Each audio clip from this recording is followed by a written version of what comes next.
To my wonderful listeners, One Family TV, wale mutana lenan kotenche.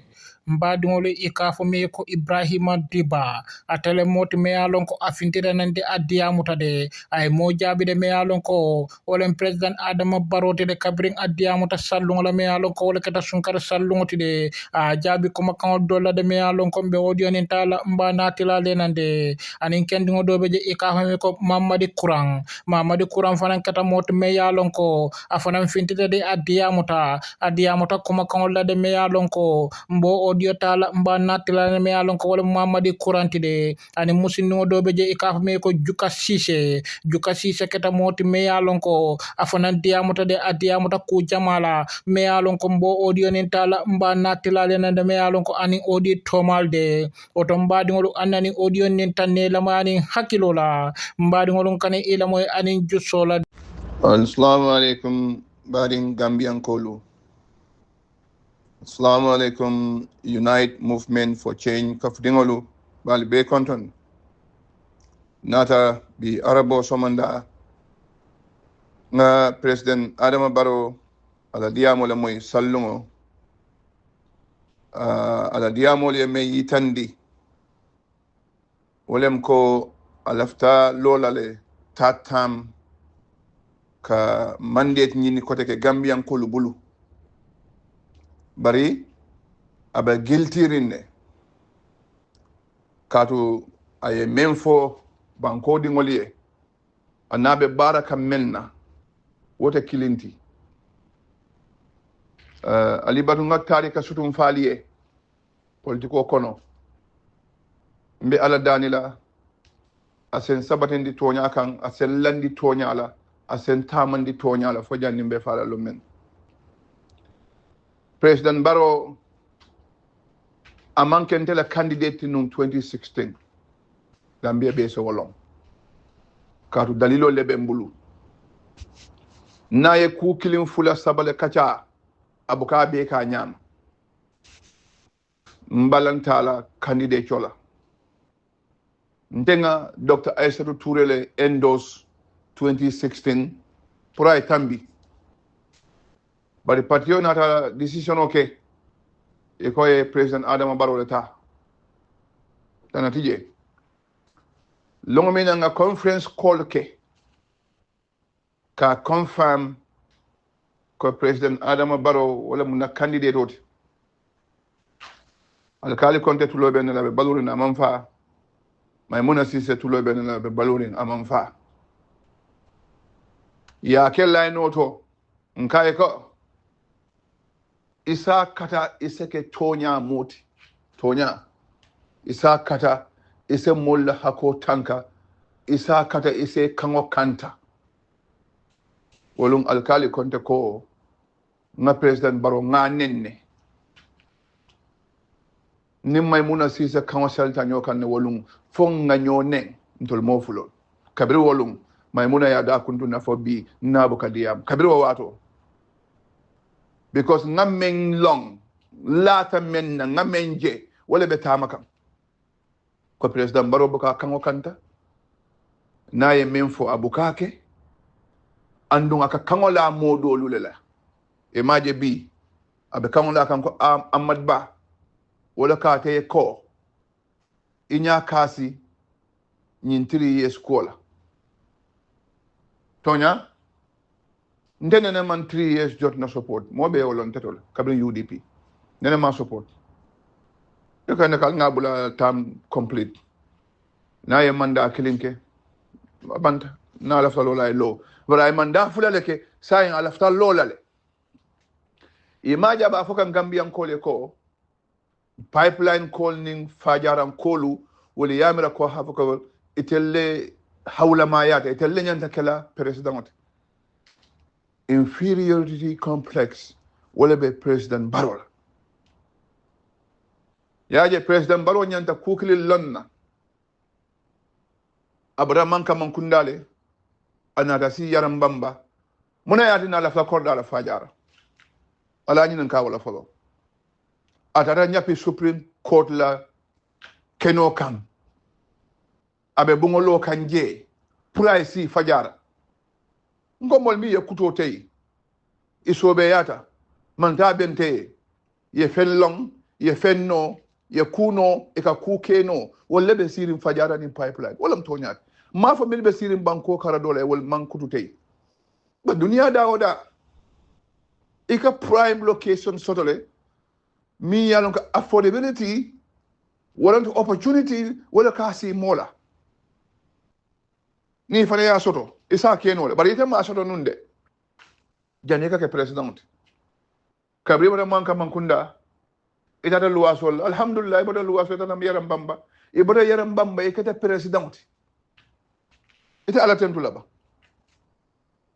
yaf ala nimbar bar wo be me wasade iko Supreme Court la keno min yanon ko anyanta dila Chief Justice la isa pida wala kan ibe bungolo kanje fajara kono je mune osabu ime fanyi nan kawala ngamre fanan lafta kelel ko fajara kol be nyame e fanan lafta kelel ko pipeline kol be nyame wala tonyat nata no fa ya sotele before iba kele president wala success but ma soto ya soto by using taxpayers money taxpayers wala kodo wallahi ye fajara kenonin ya soto wala karumbe wala fola ebe bungolo kan jamiya ko le salary ma si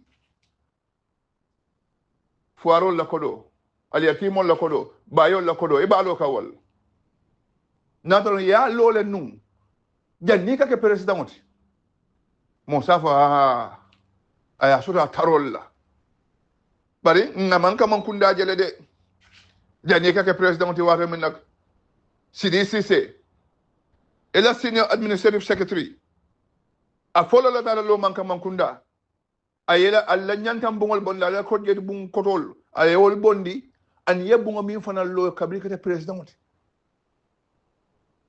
ye vila lo manka mankunda kabri manke president mo lono but just because il fatala ta tamle la pour ka continuer ka si molul hakolu kan ka senelalu fuarolu aliatimol la kolonien ka pocket pour kana boje wodone be samba kan tatamle nda ka fo wole ko hadu molon woti e ni me wasa yesanji tanke mala lola ja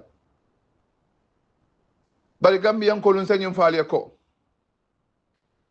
nim president baro tatam soto jang anala mol milibe akoma mili yalan ko nene man kutute no e faye nene man sofa e faye ibe banko kengole susu kan ala solon banko kengo ibe wole susu kan ali bang ndede nena lota jenden ko nim president maro capital ta tam la jang abe tamala frewole kan astaghfirullah ngo ko mo widroy annum nimisata al fanan kadum fitino ndefe ya membelea abina wume wulula ibuka long bal ngaku kililong ale min karafa banko bela constitution ya dila wala malakate kesot na kabita jan tatam ale nga teach lesson na maya ya jame teach lesson o minna imaja aboita banko be do yala abe pipeline kol be do yala abe fajaran kol be do yala just because atemu president we woto alinga karte o fay 2026 December 5th na bondi je nga masakunda nati min yala ka fako niye min foy bakare wala kala ndebe wo masakunda do na fasa abe wol kono Talib Ahmed Bensouda aya faale janne ko mbe tutam do na kala jan ase meyo mbe bolaje ala e ferol min karfanda ngalon do min soto nga tamandi nga boje do fanena nyofu kala malem mo jamal le bala firin jang ni makamol menat na nyanta di la president baro damal mol mil ba koma e bebe compromise kam e la principles Ebrima Ceesay Ebrima Sillanyol Sidi Keita nyol wol min yalla ko mo liam ka foko e karantale ye fenno ba karawnin kutu teyo de kilinti karawnin kutu teyo o de kilinti alna na den nganyili bondi nali yenyili bulay tambita al sabo ko Ibrahima Dibba yin fo jannet ibe kala bul chapuru challet iballa nafulol talale ya be mabo de jufol kono ye bank account le dunia kono iballa ko dol fintini laje be sambala manda fula kanyantale tout tam aka menke président min be sirnga kalon ka ko sambi na manda be ban meli fanam ba ko ma eke hakilotu bannata ko ta kilne be talla jang iba bela tala yo assalamu alaikum yangs yo lafta hadin bi ni ka kacala rek yo bari dama men fule jawla mo ila audio ya bonti yuri ko kentu ko ya celebrate e ka fay babu ni kendol muti amanga politique audio ti amanga politique audio ti ya e politique ko be nyame politique ko mo nyanda ke politique ko no dende je ngisi jamuno le kar mata politique panitu misali ngat president bro tantu fo en ko la ta yasia okay boro ngana walo yuri ko le kuke nga usenda bo tantu o nga yuri la patio tantu o nga yang da bo tantu e yuri ko le na yasia nga maybe en la du sano tantu en ko le na yasia so lu lol nga jamma yuri ko le kontan nga jamma en ko le kontan nga jamma yuri ko le neokuya nga jamma en ko le neokuya kan la gira ni politique patio be kay tante par ne president bro moy ako hani ku kendo nakaba kala ni usenda bo kontanta kola o yuri bi kontanta kola ka bo ko nyin bayla akoy sala la kero tidi hani ku kendo ate ko men ko ku kendo la imo wol kontanta reka ba bayla isala man kala kero tidi ha kada yelo so ini bana benya kella me yangs iba kadala le ba ikaba kadala ko me yalo ko ni yalon ko yuri min ko la problème biyande dina ma diam leen membe diam kay yida iduma ya ko ya fay ko ani ni kide ni mam makoy ba di moy diam dala formo ko no embe min ko la asia isala ma yuri min ko febo amaka poligo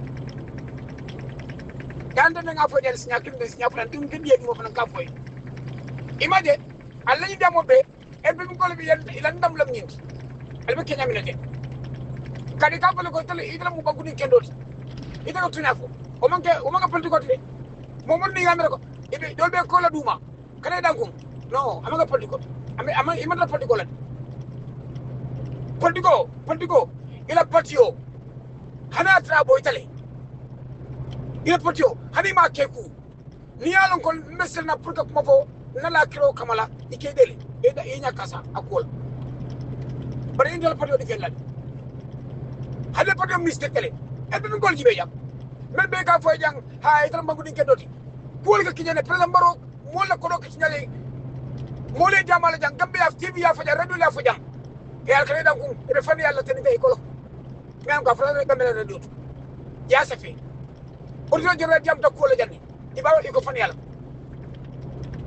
hani fani yalla ko tunyala be bafla fani yalla ibe pato di fen kam yo bani de kana ila patio wadol kana ke ika kumol fo ha wadol isnalo nan me ke kunjang president ro gaje kele jang ma fo bo fo kande mbeke jala rek 2026 nim man ke ku mana padi ko fali president ro gaje kele jang abi bute kele mol la jang so imantani ila padi ma ko kam instead asa ayilak makan momen la ke la makan sa na modo le padi ko ka yini ko fana ko president ro be bute le odo mbadu ndengam fang ngana basoko ha kadum ngere il modo la tele so ni ofere e bi ngol boys ilo audio siala yidi ngol campagne comme le fan do si attaque ya ibol kadala de ila diamolu definitely speaking tunya ngene nga fodis nya jama ka foy ngek man duma fan ka foy ha ila politiko nya maybe I don't know maybe man politiko fanang no fanang you know amakela politiko makela hobit you know Yeah. So, for any make it, you be completely double you be good. You can eat and cut the take. Ah, you come and then get over. It happened again. Ndagana Araboro kana contest. Ah, no corpus. Era mono koto kurang ngakolke. Bagari be yiri fasala. Teadu any yiri ko any nyomala formal kontari. Ah, yiri bila ko kurni mo yiri bila downfall ti inon kanafo. Hana be yajala kana kanafo. Ni ba bla fana falla mo le duma. Han formo fangono la yiri formo fangono kanafo ji. Nalla mo le duma rek ya foy. Badi moy ka expose bandarek. Oh my god. Ikan damla di porga patio dola. Ila arrival le ke ini men kenyo sawa. Ikan damla di wol. Ila audio jibel den bi ko ka nyame. Ah, mo nan de ko la ko nyam ko banding. Ko nyam yiri min gol ban ka yiri min gol kay. Akoy no no yiri min gol. Ko malla yiri min gol te. Musal mo de formo ko. Ko ko ono nan diam man no jambra man no formo ko nyin ki diam nyame ko nyin. Ko nyin ko cross ba ke. Ako nyin fami ta ko do ka ko ani de. Nyin man ta kan la do.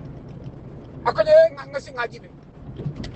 So ale diam mo me abi keni dang I'm call wala nada. Yeah, you want to dal youngs. You have to be very strong.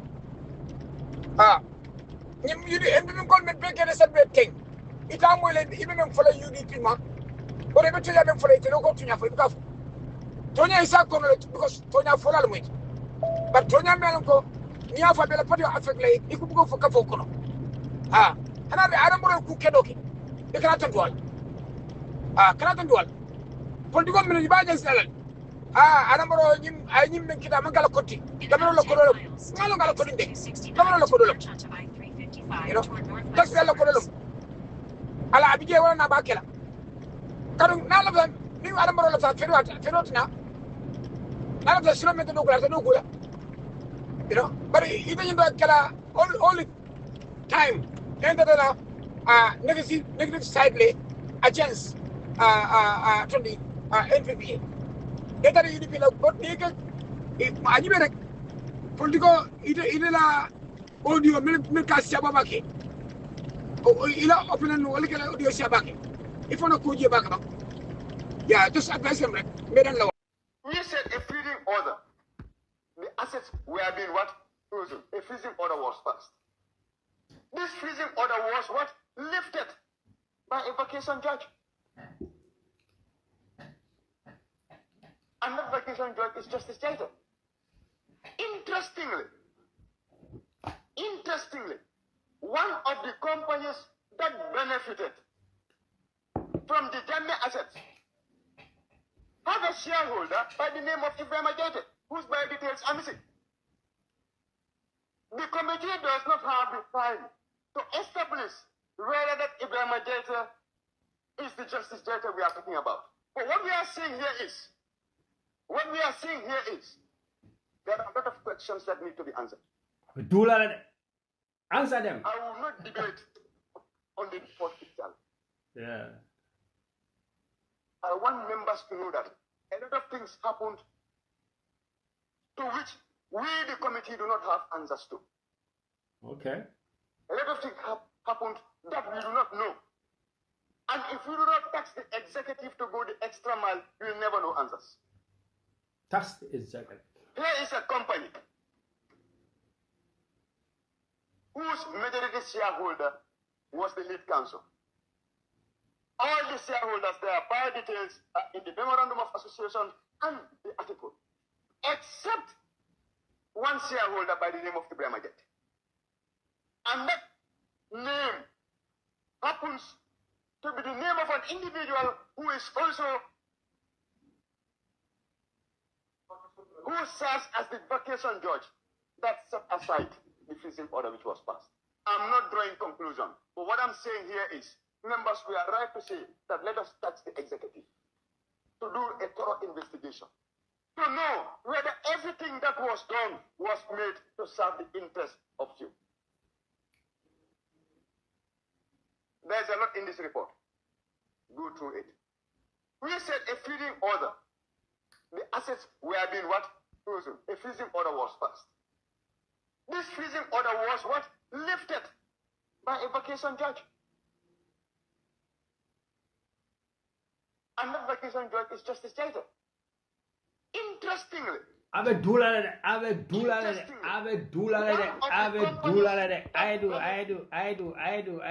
do. Yes, the National Assembly Select Committee tasked after the gala demonstration, tasked to do a detailed investigation. Now said the member of the Select Committee that the executive should take responsibility to do a detailed investigation. Yeah, good evening, everybody. Everybody, shout out to all of you following this program. We gotta go live. Fonga tanga faram fanse fong ñu faram fanse ko. Wow. Ngooñ bi mu dem fele, gerte bi mu dem fele. Wow. Today, as usual, we're talking about the generational wealth. The generational wealth. That's why we're here. We can't avoid it. Feretiye fonga generational wealth bonding nga farampanche nga yitandi molla abelaring nyame. And Barrow is adding fuel to fire. These few days, the president is out. He said the only problem you have with him is his presidency. What? Think about that. He said he tries as usual, Barrow is trying as usual to divide the country. After he failed, call the Kurang people, call the Ceesay people, let them come to the State House, call the Mandingos, call the Jolas, call the Fulas, call the Sarahules, let them come to State House, complete to divide the country that has never been divided. Now he's saying, he's not even talking about call the Kurang people, call the Salikenya people, call the Bundung people. No, now he's saying the country, he's trying to divide the country within the villages, the town people, the ghetto people, the people living in Fajara or Pipeline. I mean, what's wrong with the president? He's panicking. What kind of division is Barrow trying to bring to our country? The Fajara people, the Pipeline people. What's wrong with him? What about we the Bakau people?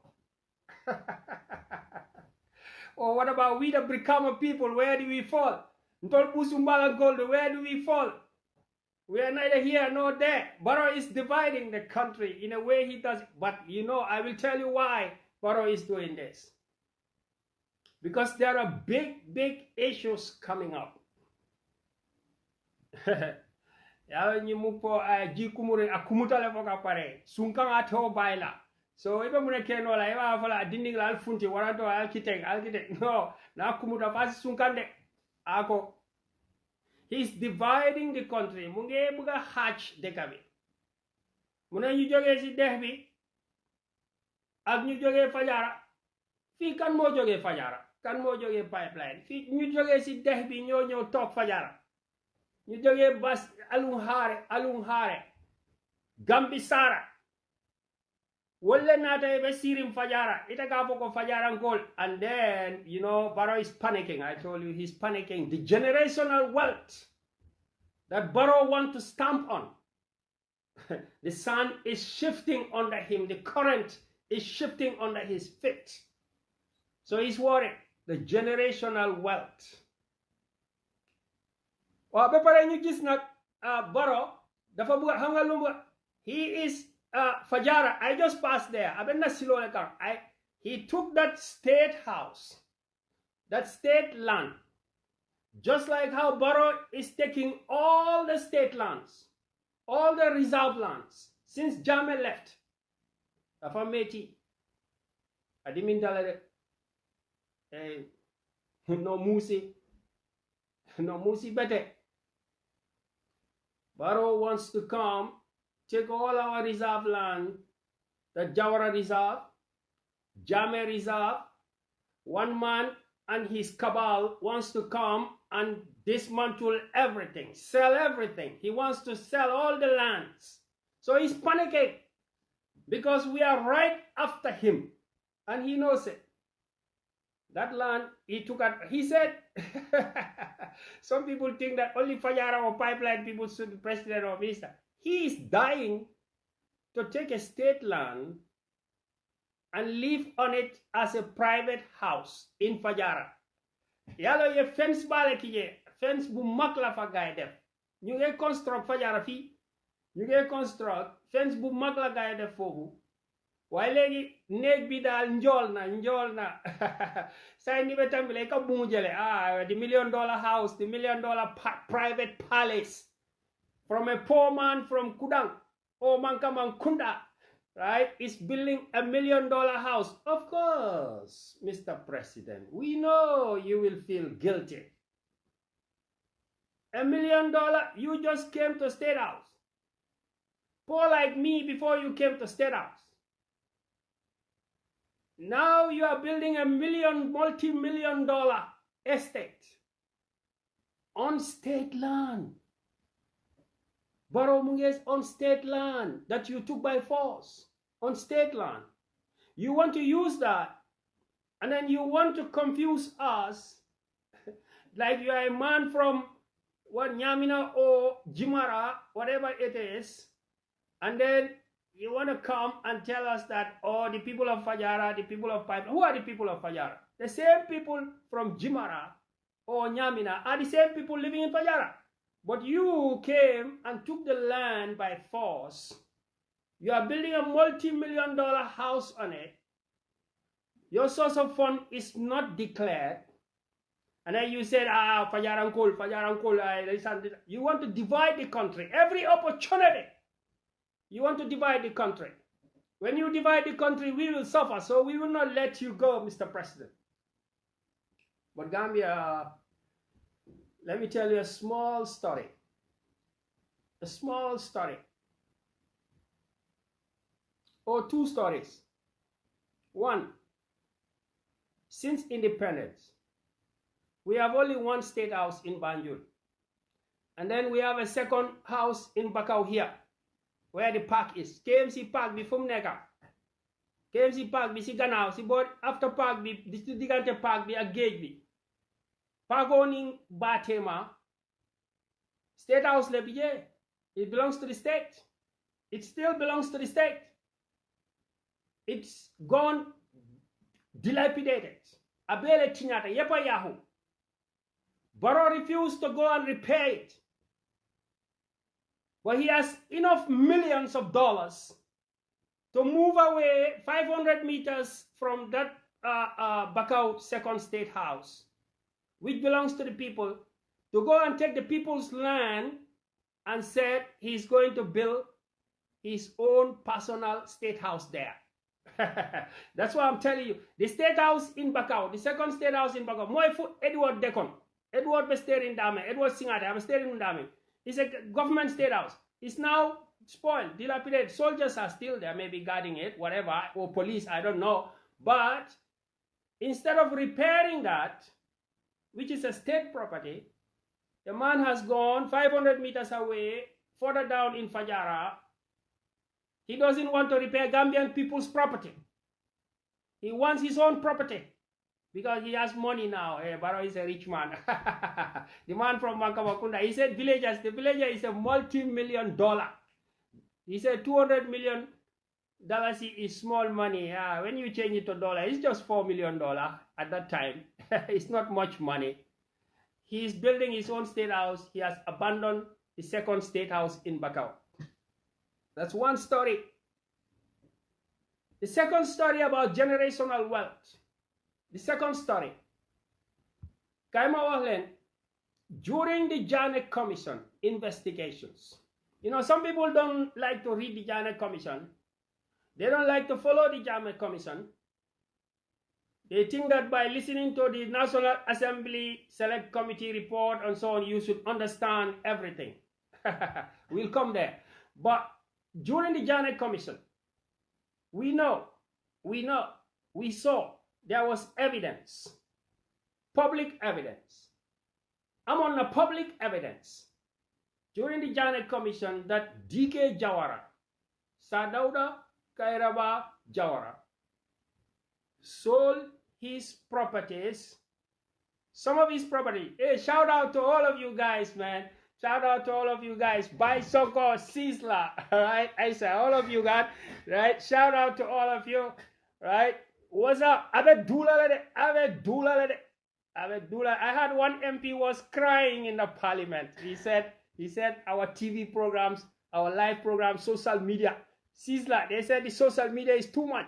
There was a confusion MP crying at the National Assembly. All the other MPs were giving good ideas. They have read the report. That man went on a rampage. Confusion. We are here, bro. We are here. And we know you are confused. And we know why you are confused. But let me go back to the story. DK Jawara, during the Janet Commission, like and share. We are dealing with history, money, generational wealth, right? During the Janet Commission, during the Janet Commission, we saw that DK Jawara sold his house in Banjulunding, his property in Banjulunding, and his property in Wellington Street. He sold it to Yaya Jammeh. I saw it. We all saw the documents. So why am I bringing that story? There was a transfer of property from the first president of the Republic of the Gambia to the second president, Yaya Jammeh, from DK Jawara to Yaya Jammeh, a personal transaction. So when we investigated Jammeh, we realized that some of the properties that he has actually belong or properties he bought from Yaya Jammeh, from DK Jawara. But the report concluded that all the properties that Yaya Jammeh took, they are not technically his, right? Why? Because the money that was misappropriated under his watch far exceeds the salaries and emoluments that were paid to him. So the state made a decision to seize his properties. So it means that Gambians, some of the properties of DK Jawara went to Yaya Jammeh and they were seized by the commission. So they went to the government on the barrow. That's the foundation of the story. Now, why is that important? That is important because Jawara la korda aya wafi Yaya Jammeh mal korda fula Banjulunding aning Banjul. Afuntita Janet commission oto. O kordalu, right? Kabirin commission of investigation kela afuntita le ko o kordalu mu Jawara taledi aya wafi Yaya Jammeh. It's a personal.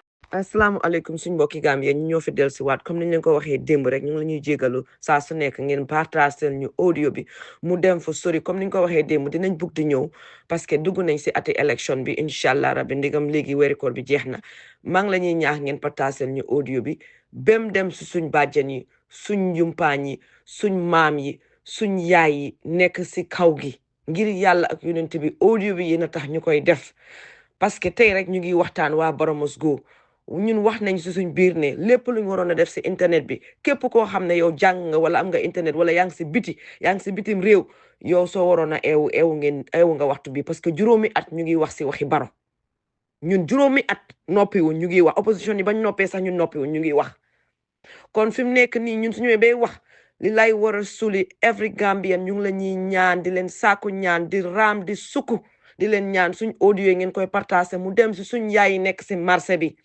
mu dem si suñ yaay yi nekk si faro bi mu dem si suñ bàjjen yi nga xam ne ñu ngi si dëkki kaw yi ñi nga xam ne ñu ngi si wetu géej gi xale góor yi nga xam ne ñoo nekk taxi driver yi ñu jot si wax ji ñu koy playal nit ñi ñu ngi lañ koy ñaan si bantabaay ñu jot ko kapente yi ñu jot si wax ji bépp doomi Gambia koo xam ne yow nekkuloo si internet bi nekkuloo TikTok nekkuloo Facebook nekkuloo social media bi audio bi yéen ñi na tax ñu koy def li lay war a suuli Gambien bi ñu ngi leen koy ñaan parce que kat jóg dafa jot wax dafa jot hey Adama Barrow fukki at defalul leen dara fukki at yéen jigéen ñi marché yi ñu ngi la ñuy toroxal di leen aaye marché boobu ñaari at si gannaaw yéen lañ daan riite wante foofu noonu pour lan because ñu ne OIC project moo am arab yi ñooy ñëw ñii la ñooy ñëw yéen ñu la ñuy toroxal ngeen nekk doomi réew mi foofu noonu yéen jigéen ñi marché bi Adama Barrow ak ñu àndal seen yaram dawut ñoom luñ doon ut rek mooy ñu ne ñu beautify dëkk bi su ñëwee ñu am luñ puugaroo ñu wax ñooñu pour ñu jox leen xaalis boobu yéen ba tey gisu leen ko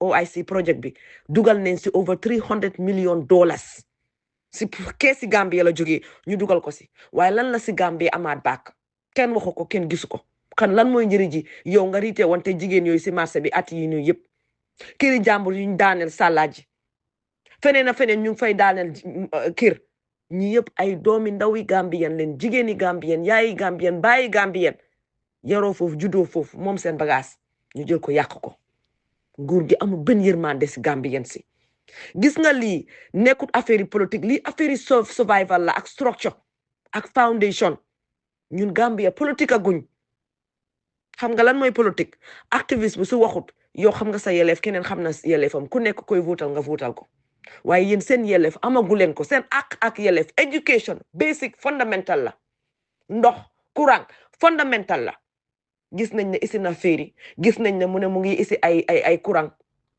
du bosam dañ ñu ko saraxtu ñu sarax ñu ko jógewul si keesi Gambia bi te bu fekkee ne nekk na fa fukki at lépp lum saraxtu mu lekk ko lépp lu gaay saraxtu ñu lekk ko ñu dem ba si càppaandawul ñu ba nga xam ne em nañ si laasiya bi ñu ne léegi nañ kamasa Gambien si ay waa Gambien nañ leen eewu nekkuñ si politique si foundation bi lañ nekk ñun amaguñ politique ñun amuñ ndox keroog maa ngi gis benn vidéo mu may wan benn dëkk kaw ñii dañuy jàll dëkk ba dëkk ndox mi moo fa fees tep dañuy dox ci xuus di jàll ak seen malaan yi di ko aj jël seen pañe yi aj ko suma xol dafa jeex ay xale ak mag jigéen ñëpp ñu ne lii Gambia la dafa am ñu nekk kombo ñooñu gisuñ loolu ñun ñu ngi si rob bi ñun gisuñ loolu waaye ñoom ñu koy dund lan lañ nekk di gis métit waaye ñoom ñoo war a gën a eew ñu bàyyi président yi di leen nax nguur yi di leen nax Adama Barrow ak ñu ko wóor yëpp seen bopp lañ fa toogal xam ngeen lu tax ma wax loolu xool leen Adama Barrow ak ñim àndal ñoom seen life ni muy élevé ñoom suñ amoon benn moto léegi ñu ngi teg juróomi moto ñi teg fukki moto suñ amoon benn kër wala bi seen si pukus wala ñuy luyee fi mu nekk ñu ngi teg fukki kër yée ngi biir Gambia foofu biir Serekunda yée ngi Morocco yée ngi Sénégal yée ngi fii Fatoumata Barrow mu ngi am fii kër Seattle kër gu mag am na ñuy waxtaan mu ngi am Angleterre boobu xaw ma ko nag waaye bu Seattle bi leer na ma nañ léegi ñun li be kañ kon ñii ñan lañ toogal ñu toog fukki at defuñ dara fukki at yow nit ki joxul la nga lekk joxul la nga naan joxul la nga faju joxul la sa doom yi ñu jàng ñu mun a tekkil seen bopp tey boo lañ amoon doom bu am 10 years tey doom boobu fi mu nekk 20 years la am lan moo change si sa doom boobu life am lu si change ku amoon 20 tey mu ngi 30 lan la life am change lan la nguur gi yokk si àddunaam waaye Adama Barrow yokku na si àdduna doomam yi ak moom ak Fatoumata Barrow ñoom seen life mu ngi change waaye yéen seen life change ut Gambia ali nga ñaayale nañ lañ eewu Gambia nañ lañ eewu Gambia tuuti na waaye dañ war a eewu Sénégal Sénégal bañ paree pour changes am na te kaay leen ma wax leen gis nga Adama Barrow bu ñu defaroon Gambia mu mel ni Dubai bi mu wax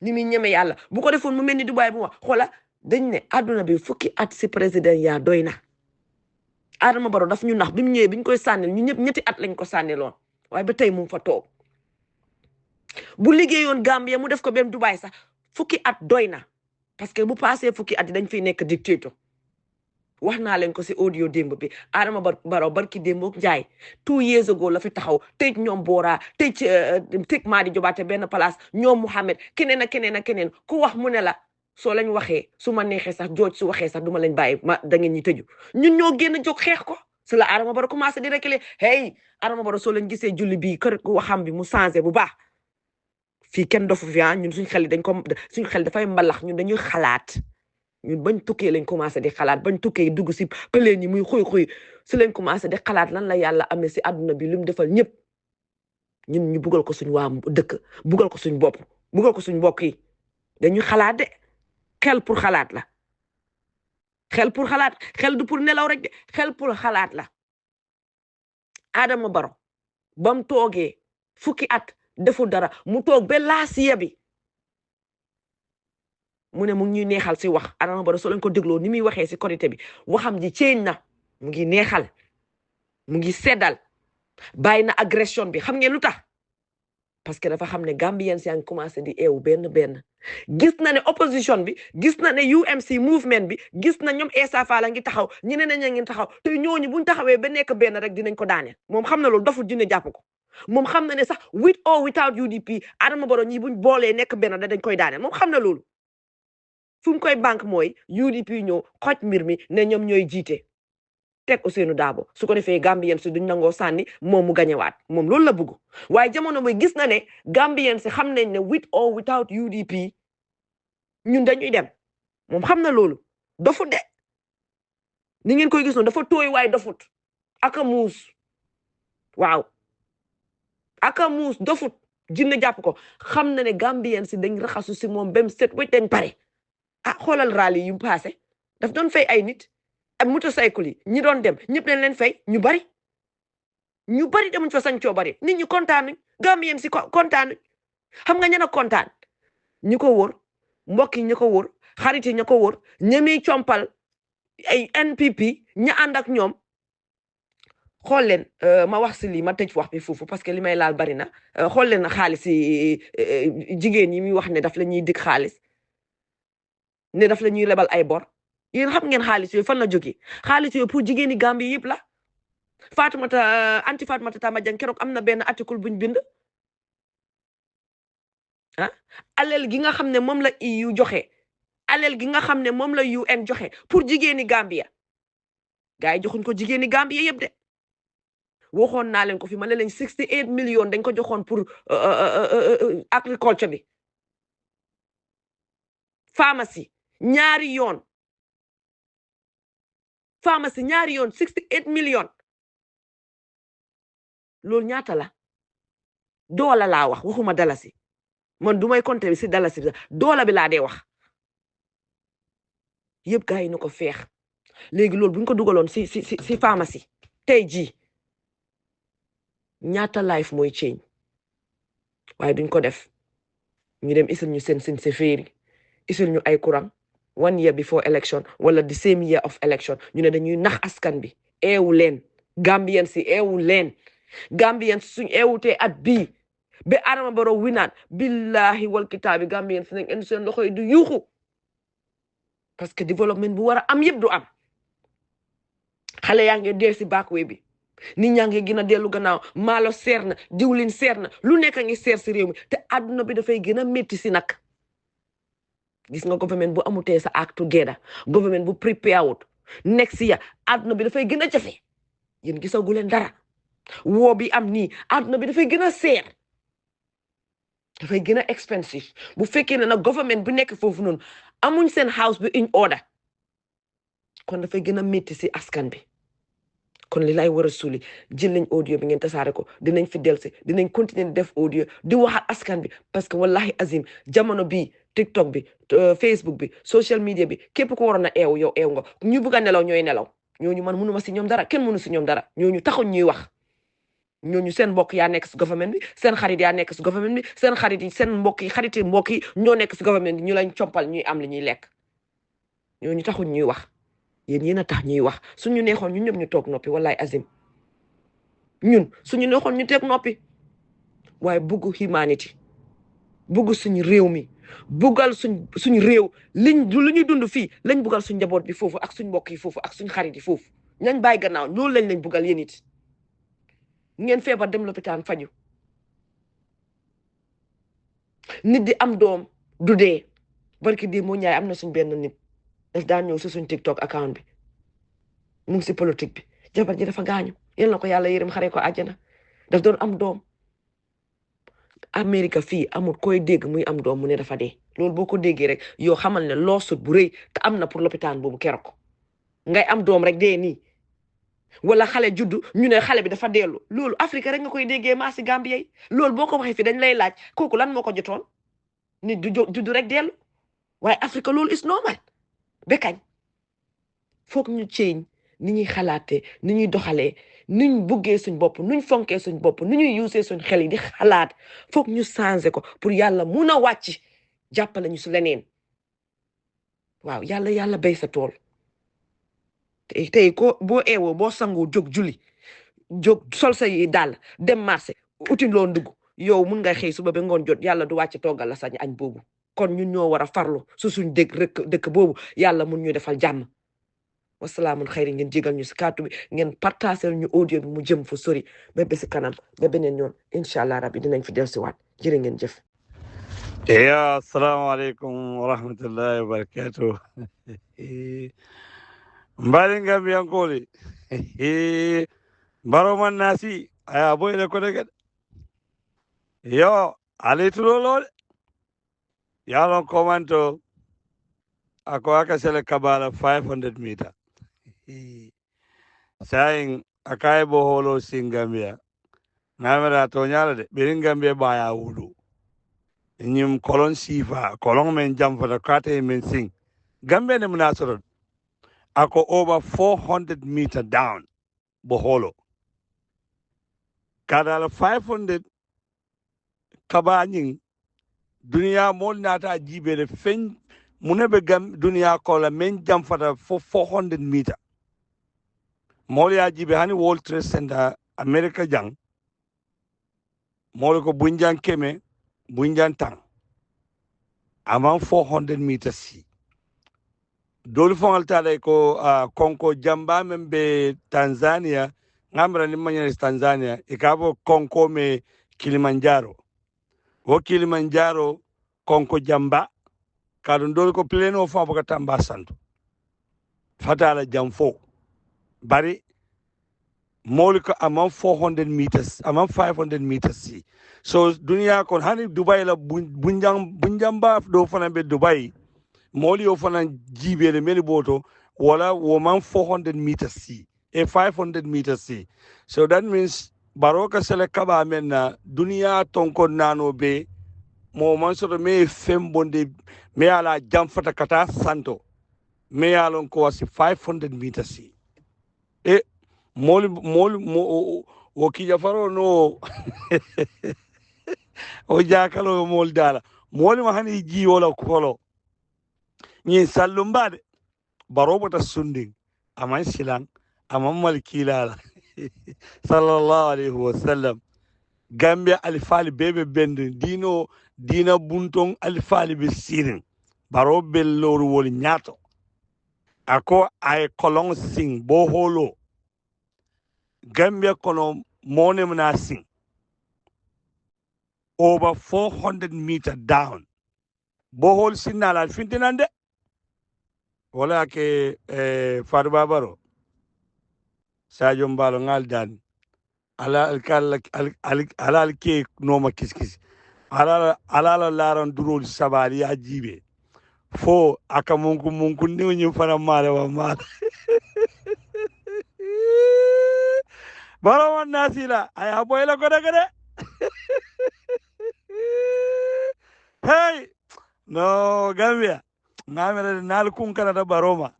Ha? Ngamera de ni salumba fadanda de. Baroma. Ha Allahu akbar. Hey, landel maloki. Vidali tulo baroma nasira. Baroma nasi ayawele ko dage. Ako over 400 meter deep down. I boholo mensingala jamfo. So bohol sinala alnad fo kolong fanga be kerim bang kolong. Barhandula han Sudan. Dulal miliale la jio jamfata. O kada desatol to milialo jiko ko kole bulla.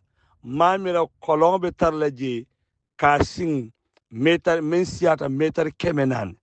kadum baro men fa ko ala ay boholo sin asiyata metar kemenani banko duma no baro na baka tay saba warang sarlion ko lo kus de ngamra ka domandi mawto katu mo fanande tar la fambulula akana si akanya fin alfali nyati lengola akanyin kumo ayata na baka femma menka